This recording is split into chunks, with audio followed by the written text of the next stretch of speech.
Welcome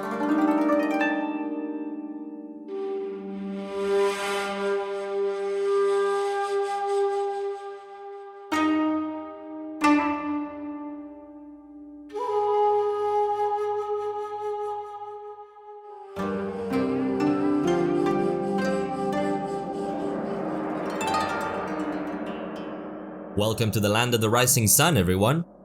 Have you ever wanted to lead a powerful warrior clan during one of the most turbulent times in the history of Japan? Make lots of friends, enemies, and frenemies. Conquer most of the nation using the power of the pointy stick. Well, have I got a game for you. Total War Shogun 2 is a real-time turn-based hybrid strategy game developed by Creative Assembly and published by Sega. It's a direct sequel to the very first game in the Total War franchise, and is one, if not the best Total War game ever made, depending on who you ask. Hell, in my case, it depends on when you ask me and what mood I'm in. So, was it good? Does it hold up? Join me as we take a walk down the gaming memory lane and revisit Total War Shogun 2.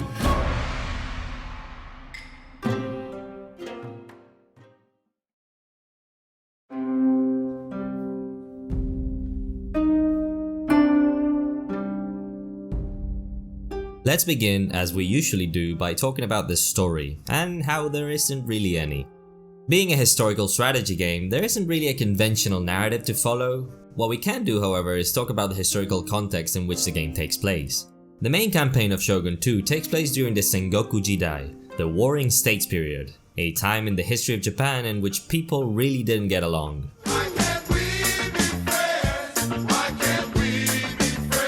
To explain why, we need to talk about Japanese society of the time and how it was arranged.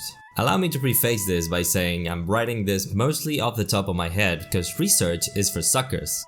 I'm joking obviously, but if you, dear viewer, find anything wrong with my explanation, by all means correct the crap out of me in the comments. I am no historian after all.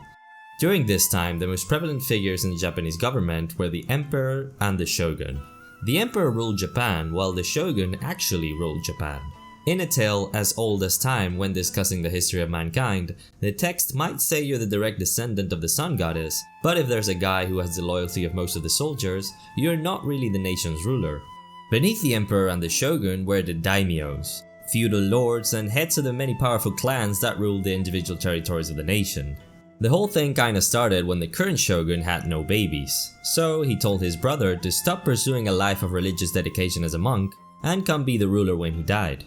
All well and good until sometime later he did have a baby, a son nonetheless. This started a dispute, which started a conflict known as the Onin War, which marks the official start of the Sengoku period. This all happened quite a few years before the start of the main campaign and doesn't really affect it much. You mostly only need to know that the Onin War created a power vacuum that many daimyos saw as free real estate. Total War games have always been about providing a historical context to a sandbox experience. As such, the player gets to choose any of a handful of the most notorious clans of the time and, provided they're any good at the game, manage to become the Shogun. Military ruler of all Japan. We'll go through all the clans separately later, but no matter which one you choose and what you do with them, there is a lot of history to learn around here. Mind you, all of this reading is optional, but it is nice to have some background to add a little immersion to your experience if you so desire. The game also features an assortment of battles you can play based around real events that took place during the Sengoku period. I mentioned before that I am no historian, and I honestly haven't been able to find any reliable sources that dare comment on the historical accuracy of this game.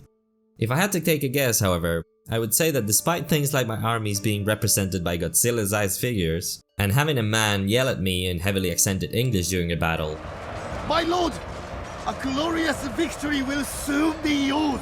Actually, let's talk about this guy for a minute. If you've never had the pleasure to listen to the sweet, relaxing voice of the Shogun 2 battle announcer, you've been missing out. The enemy have taken the tower!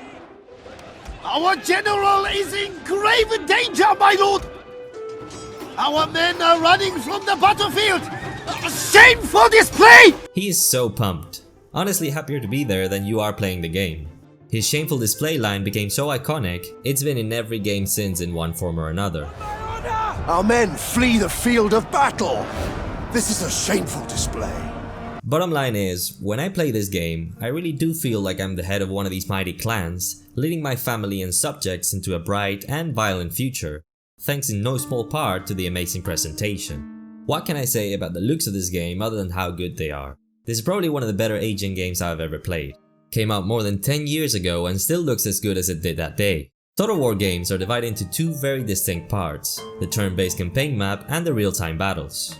The campaign map is where you spend a good 60 to 70% of your time, and thankfully it is an absolute treat to look at. A faithful rendition of Japan, divided into dozens of provinces, each with their own geography, important resources, and strategic access to other provinces. It takes 4 in-game turns to make up a year in Shogun 2, each turn representing a season that has its own gameplay and visual effects. The map is very detailed. At first glance it might look a little dull and samey all across the territories, but the more you play, the more you will notice the effects of the seasonal cycle, along with your own decisions when managing your territories. Things like little dudes that go back and forth transporting goodies when you sign a trade agreement, your cities visibly growing and improving after upgrading them, cherry blossom trees blooming in the spring, and my favorite one, idle generals pulling out little stools to sit on while they wait. Another thing I really like is the way the developers went about depicting unexplored areas of the map. Any region that you haven't yet visited with any of your characters will instead display as a stylized, hand-drawn map of the country, from which you can still get some important information, but you'll need to get eyes in there to see the full picture. The overall look of the campaign map is simple but elegant. Won't blow your mind or anything, but it is very pleasant to look at during countless gameplay hours. Moving on to the battles themselves, this is where the game really starts to shine in the visual department.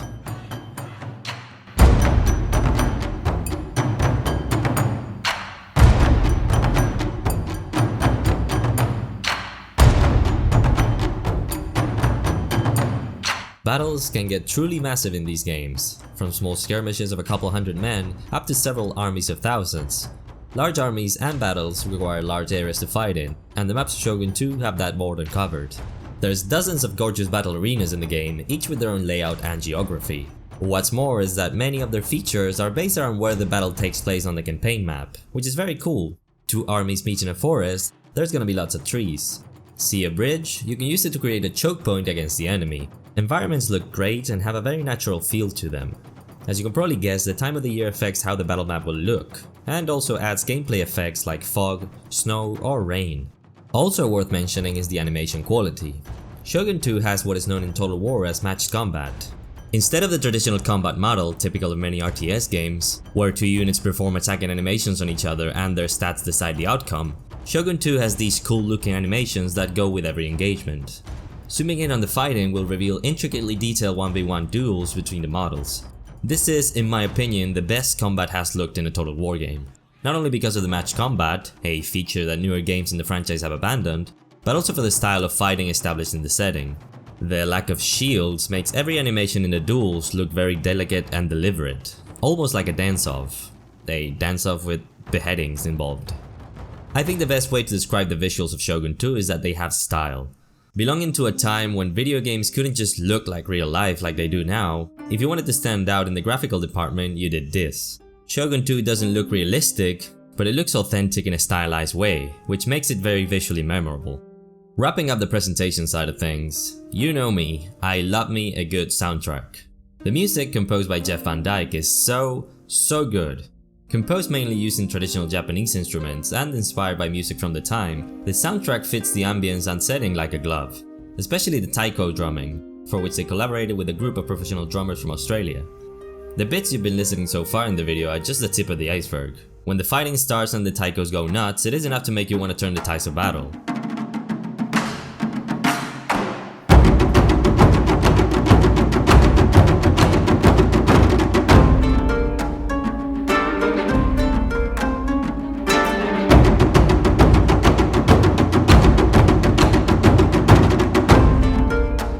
If only to listen to the victory music, which is one of the coolest sounds I've ever heard as victory celebration in a video game. My lord! A glorious victory will soon be yours! Not everything is epic drums and hyped up festivity. The soundtrack also features an extensive array of ambience music for the campaign map, which complements the slower pace of this aspect of the game perfectly.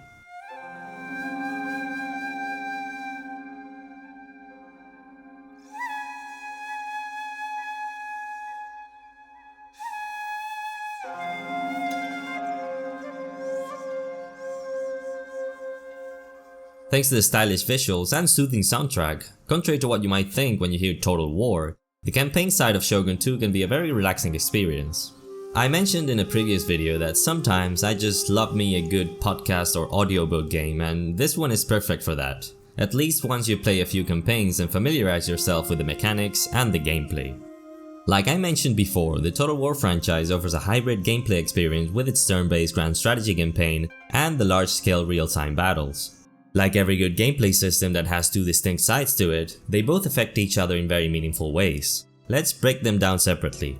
The campaign map is divided into provinces, with each of them having a single major town or city. Every city is composed of the same basic layout. These are the stronghold, farms, and roads. Upgrading the stronghold gives you extra slots to build additional specialized buildings that improve your economy or unlock the recruitment of new units. Farms provide income and food, which is required to upgrade your stronghold and keep people from starving. Improving roads results in more movement range for your character, better trade routes, and improved replenishment after a battle. Additionally, coastal settlements include a port building chain, and certain provinces can also have special resources that give economic or combat benefits to your clan. That's the building side of it. On the economic side, every province has a certain amount of wealth, determined by factors like the fertility of the soil or the existence of the special resources I mentioned. A certain percentage of said wealth is added to your treasury each turn in the form of taxes. You can choose to collect higher or lower taxes, and the option to outright exempt a province from taxation is also there. Keeping your subjects happy sounds complex, but it is surprisingly simple. There are positive and negative factors that impact your population. Simply don't let the result of this mathematical equation be negative and you're set. Spend a few turns with negative public order and the rebel army will spawn and beeline it to the city. Expanding by capturing and holding territory is the main gameplay loop in these games. More territory equals more tax income, which equals more and better armies. Armies, agents, and fleets are the pieces with which you carry out your strategies. Unlike other grand strategy franchises, Total War maps are not divided into squares or tiles. Instead, characters get a certain amount of movement range available each turn, which you can then spend to go wherever you like. Armies are your main tool of expansion in this game. In Total War lingo, they are usually referred to as stacks. Stacks can have up to 20 units in them. You can spend money to recruit units in your city's recruitment panel. Each unit has a recruitment cost up front, and an upkeep cost each turn that is automatically deducted from your income. A unit is represented in the campaign map by these little cards, showing how many men or models make up its whole. Units can move around on their own, or they can be assigned to a general. It is highly advisable that you do this since generals have a bit of a role-playing aspect to them. They gain XP each battle and have a skill tree that you can level up and use to give advantages to his army. Fun fact, Shogun 2 is the last time the franchise allows you to have units without a general. I get that the system can get a little janky sometimes. Anyone who's ever played Empire Total War can attest to this. I'll never forget that single drop of sweat every time it was the Ottoman Empire's turn.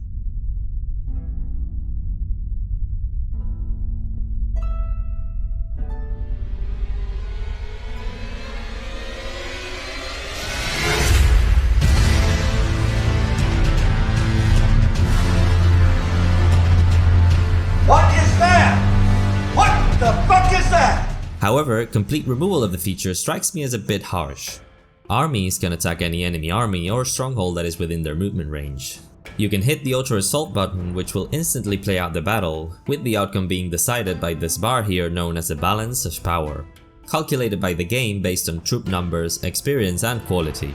Choosing to fight the battle manually will load up a real-time battle in an open map, the outcome of which will be reflected afterwards in the campaign map. Any men that died will be slowly replenished in a few turns if your army is within your own or allied territory. If a unit is completely killed in battle, it will no longer be there in the campaign map. When attacking cities, you initiate a siege and have the option to immediately attack or prolong the action until the city surrenders due to lack of supplies, usually around 4 turns. I'll explain a little more when I cover the battles themselves, but it is generally a terrible idea to directly assault a stronghold. Positioning and moving your stacks in the campaign map is one of, if not the most important tactical decision you can make in this game. Armies in the campaign map have a form of zone control, to allow them to effectively block enemy access with their presence. Enemies can only pass by your stacks by going around this area of influence, wasting a lot of movement points. Allied armies that are within each other's influence area will enter any battle that takes place as reinforcements. Additionally, forested areas of the campaign map allow you to hide your armies in an ambush stance. It's a little RNG fueled, but provided they're not discovered by other armies or agents, your hidden troops will be able to ambush any enemy that passes by their influence area.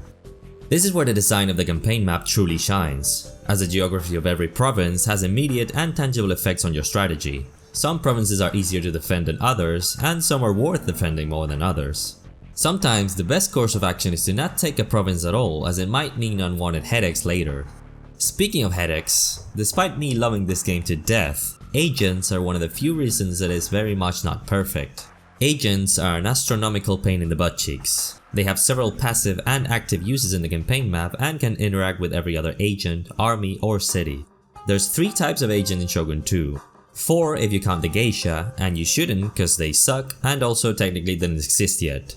Metsukes are the daimyo's secret police. When placed in one of your cities, they will improve the economy of the province and suppress the population. If placed in one of your armies, they will decrease the chance of a ninja gently tucking your general into a coffin. Bruh. Ninja! Shinobi no mono da! Yae! When interacting with enemy armies, Metsuke can try to bribe them. This costs a lot of money, and like most offensive agent actions, it is based around RNG. Succeed and the enemy army is now yours. Ninjas are the sneaky boys of the campaign map. They spend the entire game sunfishing around and being mostly invisible to the enemy, except if you're really unlucky or if there's a Metsuke around. Ninjas can assassinate other characters and sabotage armies and infrastructure. Monks are mostly there to convert the population to your religion and inspire the people or your soldiers to increase happiness and morale respectively. When used against enemy armies, they can inflict a morale penalty on every soldier. Additionally, agents have a little rock paper scissors action going on with each other. Metsuke are good at taking down ninjas, but susceptible to being converted by monks. Monks are good versus Metsuke, but easy to assassinate with ninjas, so on. The first issue with this system is the amount of random chance that comes with it. If you've seen some of my videos, you know that I tend not to enjoy RNG elements in strategy games, at least not if you can't do anything about it. An agent performing any offensive action has a certain percentage to succeed. If they fail, they then have a chance to be discovered. And if they're caught, they then have a chance to be wounded or killed. How do you get better odds in this game of chance, you ask? By leveling up your character. How do you do that? Well, you perform these actions. Leveling up also only decreases the chance to fail, but never removes it completely. So you can get extremely lucky all the time with a certain agent, level them up to their fullest, and yet you will still be putting them at risk every time you use them.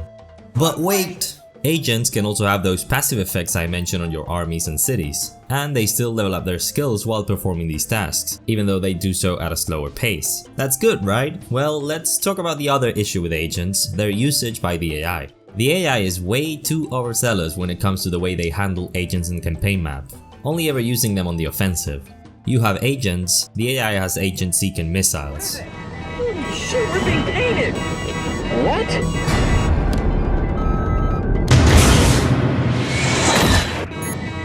Shit, they fired! Scoop it now!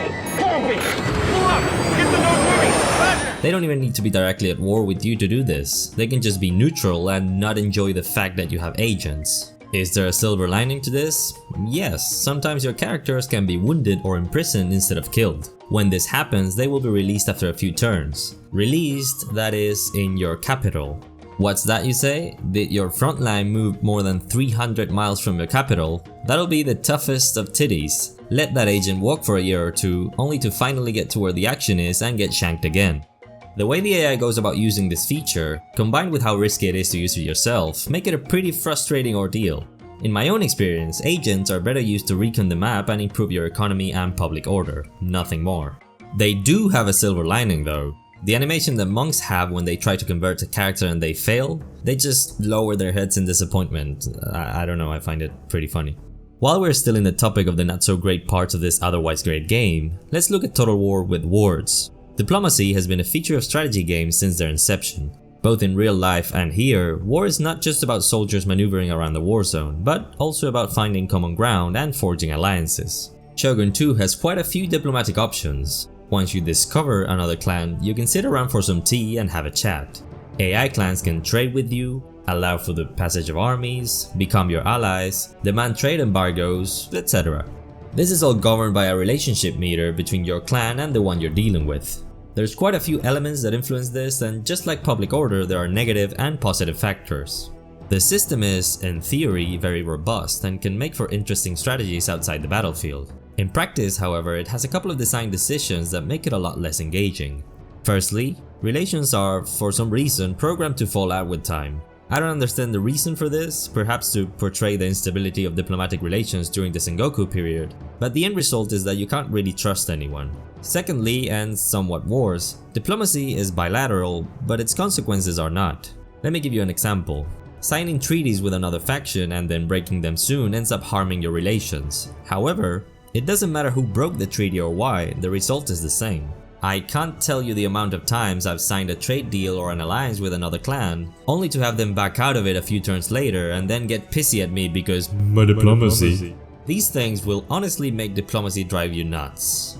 As you start racking up gameplay hours, you will become adept at predicting these twists and turns and learn to work them in your favor. But being able to get used to it doesn't change the fact that it probably shouldn't work this way.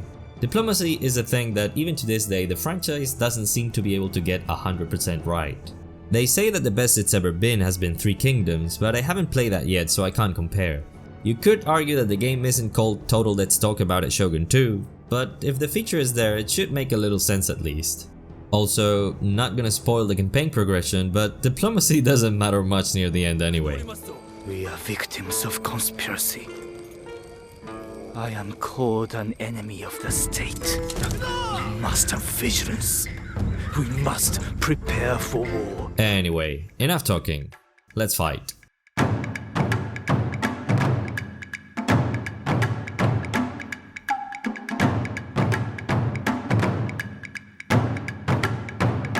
At last, we've made it. The name of the game. The part that makes this franchise wholly unique and terribly addictive. To help you properly understand how battle works in this game, first you need to understand unit-to-unit combat. Like I said, units are composed of several models and have a set of stats. When two units clash, these attributes enter a mathematical contest of wills that determines which unit will be victorious. I won't go into detail for every one of these stats, just know that the most important one by far is morale. The amount of morale a unit has determines their will to kill and die for you. If it goes down enough, they will turn tail and run, ignoring any orders you give them. This is a dynamic stat and can go up and down depending on what happens during the battle. Is your unit close to its general? That's good. Is your unit tired from running too much? That's bad. Is your unit currently destroying an enemy unit? That's good. Is your general currently dead? That's terrible. Can I go now? Every battle ends when one side suffers enough losses to trigger a status known as army losses, which basically makes every unit in the army retreat. When you win, you have the option to go back to the campaign map and see the stats, or stay and continue the battle. You might be wondering, if every enemy is running away, why would you want to continue the battle? Well, lucky for you, this game takes place centuries before the establishment of the Geneva Conventions. That means that allowing retreating enemy combatants to live to fight another day is entirely optional.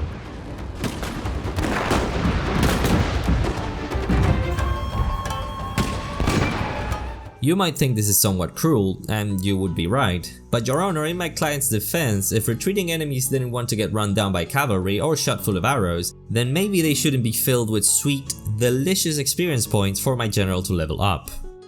There's 3 types of battle in Shogun 2. Land battles are your standard encounter between 2 or more armies in an open area. The armies that take part in these bloody disagreements are mostly composed of infantry, supported by some cavalry, and occasionally, if the player has taken any drugs prior to the start of their gaming session, artillery. Unit variety in this game is good overall. Not a lot of variety between factions, since being based around a single nation during a single period of time, every clan has mostly the same units with a few exceptions. I would love to get into the detail of each and every unit in the game, but I promised myself I wouldn't overdo it with the length of my videos from now on. What I can talk about briefly are the units you'll see the most of, namely infantry. Infantry units are divided into 3 distinct tiers of quality and efficiency, and within each tier you can have different units based around which weapon they are trained to use. First you have Ashigaru. These are the people who work the land that belongs to your clan, conscripted now to fight for your daimyo. You can have them in 2 flavors, whether they are trained in the use of the Yari or the Yumi. Ashigaru have low combat effectiveness, not great morale, but are readily available everywhere you need them and are incredibly useful.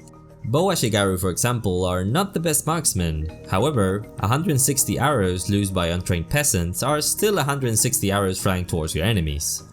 On the next tier we have the Noble Warrior class, arguably the most famous group of fellas in the history of this land, the Samurai.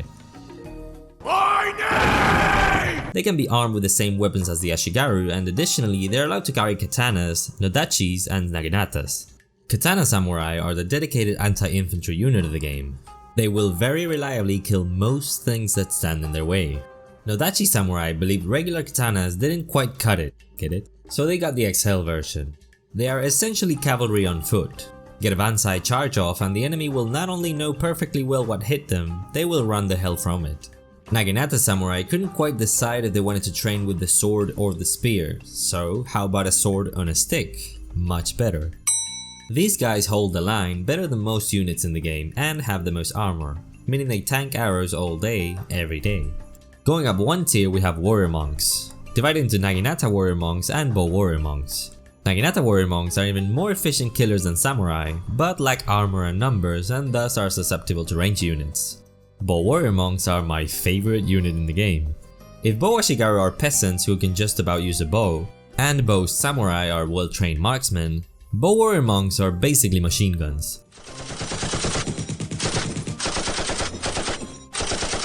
More accurate than any other bow unit, with faster reload and more effective range. I always run at least 6 in my main army when I unlock them. They are expensive to recruit and maintain, but they are so effective and so much fun. Being able to delete entire units on command never gets old.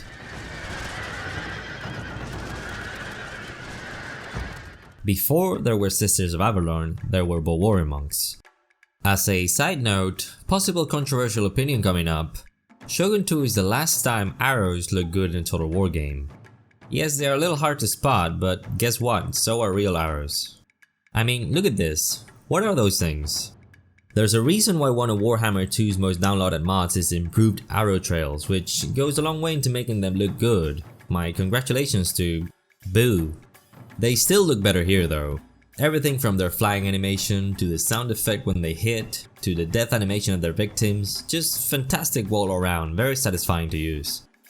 Okay, that was easy, wasn't it? A very clear list, where each unit is balanced and its cost effectiveness clear, right? You can't do that. One of these has a secret trap card, an ability so unbalanced that it causes the unit to punch well above its tier. Yari Ashigaru have the ability to enter Yari wall formation. With it, they close ranks and hold their spears pointing forwards, ready to poke. This is what I meant at the beginning when I talked about the power of the pointy stick. Yari Ashigaru might be useless grunts, but arranged in a Yari wall, they can hold out for a very long time and cause significant enemy casualties. The AI also mostly doesn't know how to deal with this, charging its men headlong into your wall of death without an ounce of worry about its consequences. You can very comfortably use Yari Ashigaru for your entire campaign. They are dirt cheap and, if supported correctly, will never buckle under the pressure, slowly but surely poking your foes to death. Cavalry units are mostly composed of mounted samurai warriors armed with an assortment of weaponry that makes them good for different situations. Though you should really be recruiting Yari cavalry, they are the best. Cavalry is good for attacking unsuspected range units, running down retreating enemies, and serving as a hammer for your anvil of a front line. Cavalry is very useful and very fun to run around with. Charging enemy infantry is particularly satisfying. I always recommend having 2 to 4 units in every army. I'm not the biggest fan of the next category of units, but they can be pretty fun to use even if they're not very reliable. Gunpowder was already a thing around this time, and matchlock style rifles were the hottest new thing to come out of that magical dust. Matchlock units have devastating damage, OK accuracy, and terrible fire rate. The thing that makes them a pain is their inability to fire over your line. So eventually you either pull your gun line back and try to flank around to keep up the fire, or just have them sit there and watch. They can be very powerful, especially defending strongholds, but they require too much babysitting and investment compared to bow units, and the differences are not worth it in my opinion. Finally, we have siege units, which are way too situational. The only traditional siege unit is the fire projecting mangonels. Slow to reload, not great damage, abysmal accuracy, their only use is seemingly to force the enemy to attack you.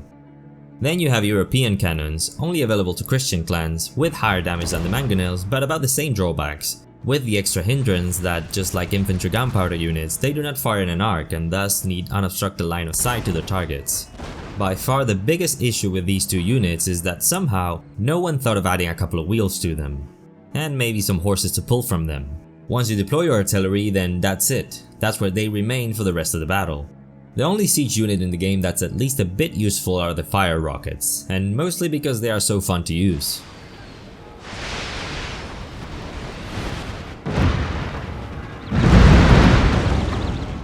Why wait several centuries for the creation of the sometimes useful and always annoying BM-13 Katyusha when you can just hand some tubes with gunpowder and a projectile to a bunch of Ashigaru?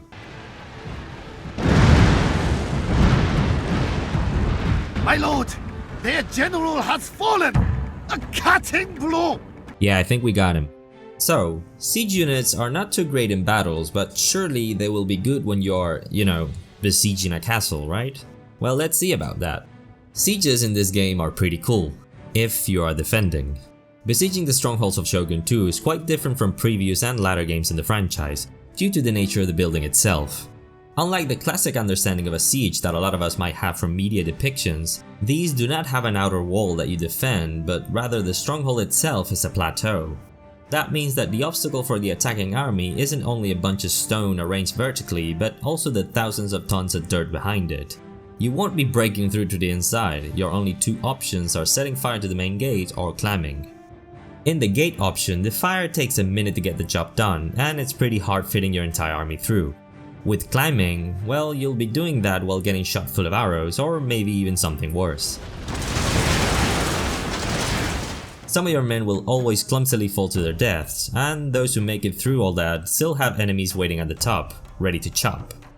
As a general rule, it is very ill-advised to directly assault strongholds. If you have a little patience, you can wait out until the supplies run out inside the city, though the defenders will usually sally out to meet you in the battlefield, outside the comfy advantage of the stronghold. On the opposite side, the AI will almost always assault your stronghold no matter what, and defending them, like I said, is very entertaining. The layered nature of the strongholds make it very easy to create choke points for your Yari and kill boxes for your missile infantry. A full stack of units inside an upgraded castle can hold its own against 2 and maybe even 3 enemy armies.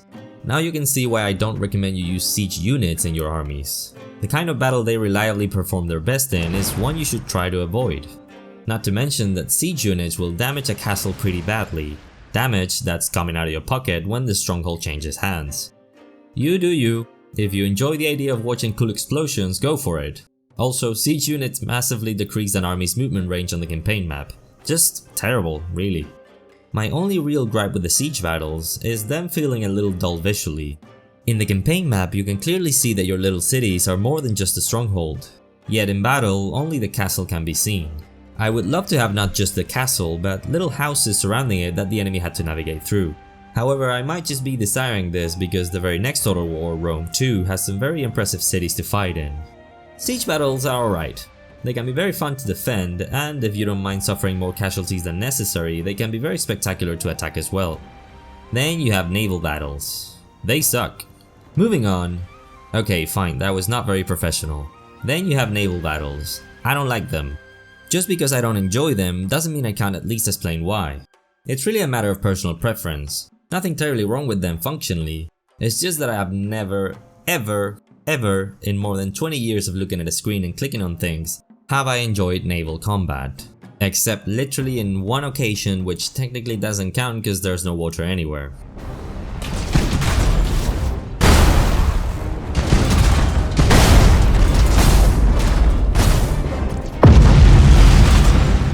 Anyway, these guys shoot arrows at each other. What can I say, even when these battles were a bit more dynamic, namely in the previous 2 games, I still found them too slow paced for my taste. The mechanics are very similar to a land battle, with morale being most of the time more important than the actual health of your ships.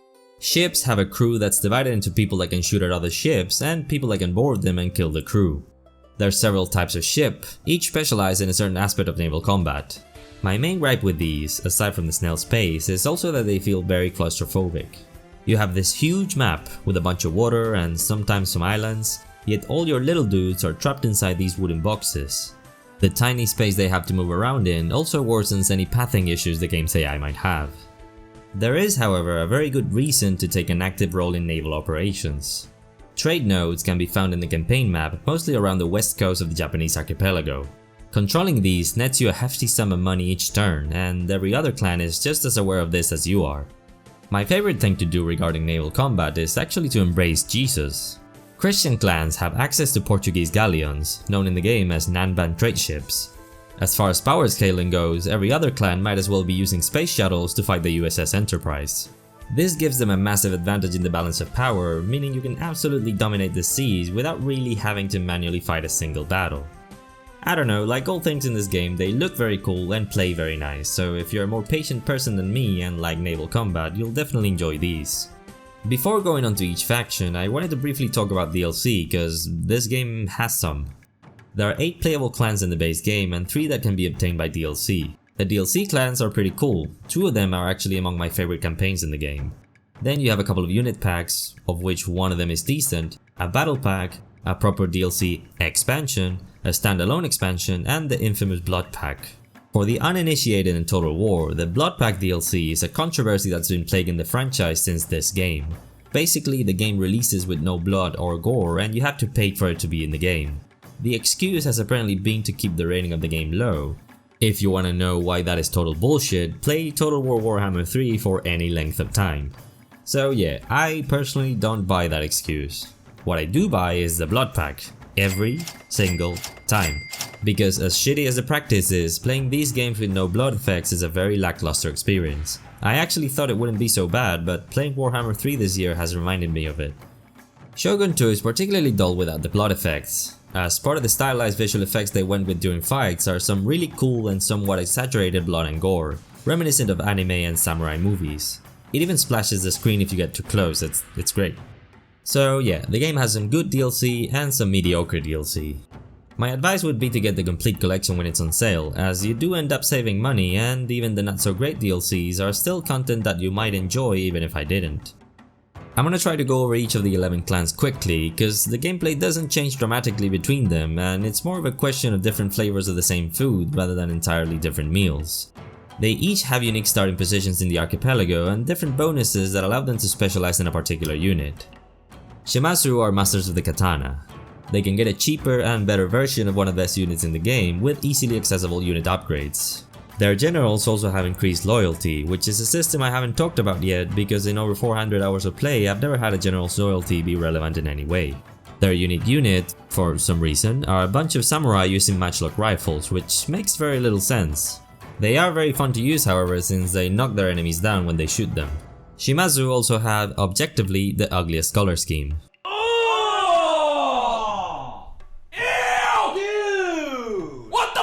Mori are masters of the waves. They have cheaper and better ships, with more movement range available for fleets in the campaign map. As you can guess, not my favorite clan in the game, but they do have a pretty fun unique unit in the Wako Raiders, and the fact that their ships are better means they can get auto-resolve bonuses and thus make naval combat less of a headache. Go get that trade money. The Tokugawa have one of the hardest starting positions in the game and will more often than not be destroyed early in every campaign if you're not the one controlling them. This is somewhat funny since their ending is technically the canon ending? Is that a thing you say with real life events? Anyway, this baby will someday be Shogun. Tokugawa traits are pretty average, with 2 of them being useless due to a bug and the other ones affecting diplomacy and agents, which as you know are not my favorite aspects of this game. Takeda are one of my favorite clans in the game. They are the masters of cavalry, meaning that all their horses and the riders are better. Their starting province has 4 access routes into it, which can make your campaign get a little too hard or a little too fast. However, your daimyo, Takeda Shingen, was in real life known by the honorary title of Scary Mofo. So depending on how you look at things, it can be very fun to be surrounded. Their unique unit, the Fire Cavalry, kicks all the ass without even stopping to take any names. They are better and improved Yari Cavalry with the added bonus of inspiring nearby troops like a general would. Uesugi are the masters of prayer. They can recruit cheaper and superior warrior monks, their trade income is higher and their monks luckier. Not a lot to say about this clan, their campaign can be a pain in the ass at the start due to the absolute size of your starting province of Echigo. Takeda won't like you and you better be ready to not like them back. Right above your province there's a tiny and wealthy island belonging to the Honma clan. I recommend evicting them. Date are the Bansai clan. All of their units have more charge bonus, which is extra damage your unit does when it manages to charge another. Their Nodachi samurai are cheaper and better. They are best played on the offensive, rushing to smash into the enemy front line. In summary, the Date strategy is all about YOLO! Chosokabe are masters of farming and archery.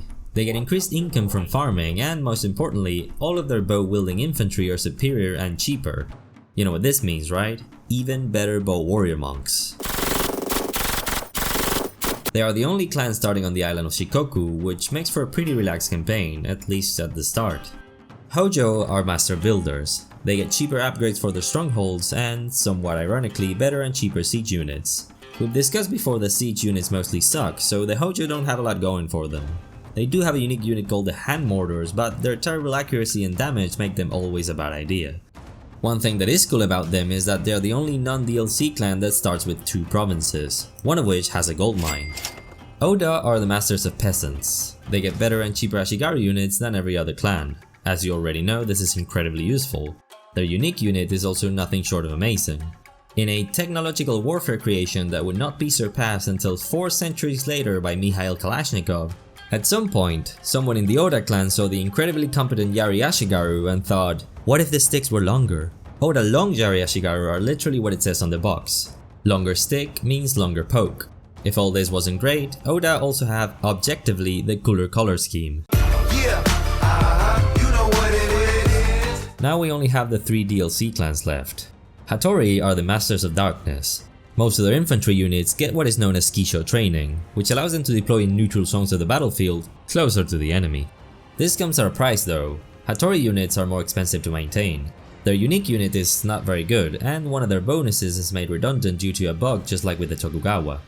What is cool is that all Hattori generals can initiate night battles, which deny enemy reinforcements and lower their morale. Also, they look really cool. This aspect combined with the Kisho training can make for a very fun campaign, but damn if it isn't one of the hardest in the game. Otomo are master gunners. They are the only clan to start the game already converted to Christianity. This makes all of their neighbors really dislike them. They get a discount on missionary actions and they convert provinces at a faster rate than any other clan. Jesus has been quoted with saying, "Ask and it will be given to you." For everyone who asks, receives. In the case of the Otomo clan, they ask for guns. They get cheaper and better matchlock units and can create the Nanban trade ships I mentioned before, which come in super handy with all the trade nodes being close to the island of Kyushu where you start the campaign. Their unique units are also among the best in the game, being the Portuguese Tercos, who are the best gun infantry in the game and can even hold their own in melee for a while, and the Dunderbuss Cavalry, who ride around blasting things with what's essentially a shotgun. They are very micro-intensive and could easily be called the masters of friendly fire, but the damage they dish out and how satisfying they are to watch in action make them more than worth it. Ikoiki are the masters of faith. In real life, this wasn't really a clan, but more of a group of people who followed a different sect of Buddhism and opposed the rule of the daimyos. This trade makes it so that the Ikoiki don't have access to samurai or metsuge, which is a pretty big disadvantage. They can recruit ronin, but these eventually prove to be inferior to samurai in most cases. They make up for this by having more devout Ashigaru units with extra morale and extra soldiers per unit. Additionally, if your land has no samurai, what do you do with all the surplus katanas you have lying around? Well, you give them to your Ashigaru, of course. Ikoiki Lone Sword Ashigaru are an extremely powerful early game unit that can go toe-to-toe with anything the AI can throw at them, with the exception of heavy cavalry. Get these guys enough upgrades and experience and you can comfortably use them throughout your entire campaign. No samurai also means that as the Ikoiki, if you want to do better than Ashigaru, you need to skip a tier and go into warrior monks. Similar to the Uesugi, Ikoiki warrior monks are better and can also ride horses. Ikoiki are very fun to play. They have very unique traits and 2 very good starting regions. They fight for the number 1 spot as my favorite clan in the game along with the Oda, and they're technically the people's clan of Shogun 2.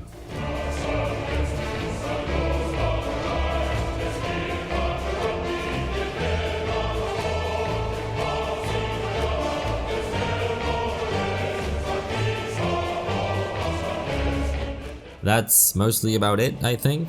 I mean, no, that isn't it. I haven't mentioned the family tree, the technology tree, the skill tree. Fuck them trees, am I right? Oh, and the 2 expansions. Okay, let's do a TLDR on the expansions. Rise of the Samurai takes place centuries before the Sengoku period, during a conflict known as the Genpei War. Rise of the Samurai boldly asked, what if every aspect of the base game was a little worse? Less faction variety, less unit variety, less money, less battles, less time to complete your objective, just overall less variety and options. Average campaign, only play it if you already have it as part of the complete collection. I do not recommend purchasing it on its own. Fall of the Samurai, on the other hand, is great. Taking place a few centuries after the Sengoku Jidai, in a conflict known as the Boshin War, the rapidly modernizing Japan faces internal conflict as clans loyal to the traditional ways of the Shogun square up against forces loyal to the Emperor and his progressive ways. And yes, this is the conflict portrayed in the awesome film The Last Samurai, which you should watch. Don't let it be said I only recommend games. What makes this DLC so cool is that taking place so long after the main game, warfare as you know it has radically changed. Most infantry units now use firearms and do so reliably. Artillery is incredibly powerful and a must-have. Naval battles are still kinda slow, but much more bombastic and can influence land battles in the form of fire support. I would honestly love to do a proper video on Fall of the Samurai someday, given its standalone nature and all. I mean, don't hold your breath on it, but perhaps someday. For now, I'll say if you play Shogun 2 and enjoy it, you'll definitely like this expansion, it's a must-have. The only negative I can think of is that it replaces a battle announcer for a generic Western advisor. Your men have killed their general, sir! Sir, your general is under attack! You have triumphed over the enemy! Another last thing I would like to mention is that this game has a lot of mods. I use quite a few of them at times, and I'm pretty sure I've added some footage with mods without realizing. There are a ton of different mods that can drastically alter your playstyle, making the game easier, harder, or just different. I do recommend you play a few campaigns without mods to get a proper feel for the game before diving into the workshop. And that's about it. I apologize if you can hear a slight buzzing in the voiceover. I was recording it while cicadas were vibing outside. I tried getting rid of them the American way, but it didn't work. I know I tend to end these videos recommending the game I'm covering, but this time I really do mean it, like I extra recommend it. From the awesome presentation, addictive campaign strategy and action-packed battles, every element bleeds into each other and helps it all stand out as a whole. There's simply something very pure about Shogun 2 that in my opinion the franchise hasn't quite been able to replicate so far. It is a very special, lovely crafted, highly satisfying and dangerously addictive game that will take hold of you and your time should its gameplay click with you. If you've never played a game of this ilk, be it Total War, Civilization or any of the Paradox games, be aware of the affliction known as One More Turn, named after the thing you'll keep telling yourself while you ignore all signs of sleep deprivation and its consequences next morning. If you do end up heeding my advice and picking up the game, you might need some assistance. When I started playing Shogun 2, I had Mr. Smart Donkey LP as a teacher and I wholeheartedly recommend his channel, particularly to the point his Shogun 2 videos. I basically learned everything I know about the game watching them, go check him out. Thank you very much for watching, consider liking and subscribing for more of these, game reviews and other stuff. I have to go now. No joke, I really want to play some more. Usually after a video I end up super burned out at the game in question, but not now. I've played like 100 hours since I started writing this and let me tell you, I absolutely did not need to play that long to get this footage. Anyway, just one more turn.